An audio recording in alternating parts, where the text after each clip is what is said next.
আমি Sheikh answer Ali guide চ্যানেলের পক্ষ থেকে সকলকে শুভেচ্ছা জানিয়ে শুরু করছি আজকের প্রতিবেদন। শিরোনাম: ধর্ম, বিশ্বাস এবং যুক্তি। ধর্ম হলো মনের বিশ্বাস, যা জোর করে চাপিয়ে দেওয়া যায় না, আবার ছিনিয়ে নেওয়া যায় না। শুধু তাই নয়, এই বিশ্বাসের উপর বিজ্ঞান না চালানোটাই বিজ্ঞান, বিজ্ঞান চালানোটাই অবৈজ্ঞানিক। অবশ্য মনের এই বিশ্বাসটাকেই ইসলাম ধর্মের অনুসারী মুসলিমরা ঈমান বলে।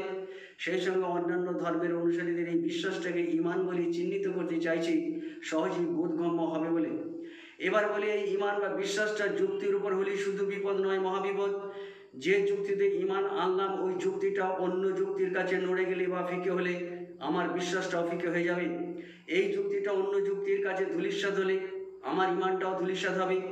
যেমন বর্ষাকালে স্রষ্টার দেওয়া বৃষ্টিতে সোনার ফসল ফলে, এই যুক্তিতে আমি স্রষ্টাকে মানি, কিন্তু পরের বছর যদি বৃষ্টি না হয়। আরও খোলসা ব্যাখ্যায় বলি, রামচন্দ্র একটা সম্প্রদায়ের কাছে ভগবান, এটার ওপর যুক্তি চলবে না। এখন মাইকেল মধুসূদন দত্তের যুক্তির উপর ভর করে রাবণকে বড় বললে ভগবান পাল্টাতে হবে। আরও যোগ করি, একজন খ্রিস্টান গবেষক 100 জন সমাজ সংস্কারের নাম লিখতে গিয়ে পর্যায়ক্রমে যে সিরিয়াল সাজিয়েছেন, তাতে হযরত মুহাম্মদ সাল্লাল্লাহু আলাইহি সাল্লামের নাম প্রথমেই আসায় মুসলিম সমাজের গর্বের অন্ত থাকে না।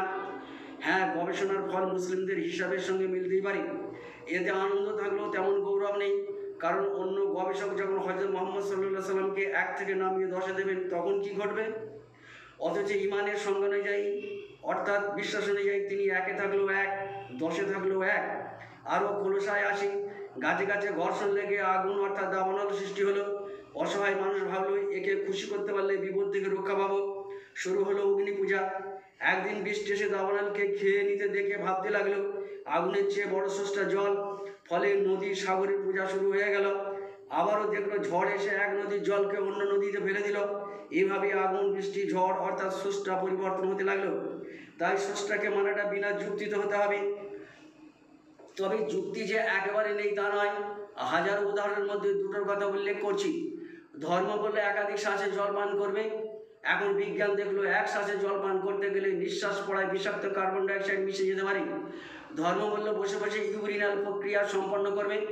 বিজ্ঞান দেখলো এই পদ্ধতিতে পুরো ইউরিনটা নির্গত হয়ে যায়। তবে বিজ্ঞানের মধ্যে সংকীর্ণতা নেই, নিজের ভুল নিজেই সংশোধন করে। এক কথায়, আগে বিশ্বাস, পরে যুক্তি। পরিশেষে বলি, চাঁদ, সূরজ, আকাশ, বাতাস, গাছ, পাহাড়, পর্বতকে স্রষ্টা হিসেবে যে কেউ মানতেই পারে। তবে তার যুক্তির উপর দাঁড়াবে কিনা সেটা শ্রোতাবর্গই ঠিক করবেন। তবে সঠিক সত্যকে পেতে চাইলে, নিজের উপলব্ধি বোধ থেকে এক বিশ্বাস থেকে অন্য বিশ্বাসকে কাউকে টানতে চাইলে অথবা যেতে চাইলে সেটা স্বতন্ত্র ব্যাপার। প্রতিবেদনটা ভালো লাগলে লাইক সহ সাবস্ক্রাইব করতে অনুরোধ করছি।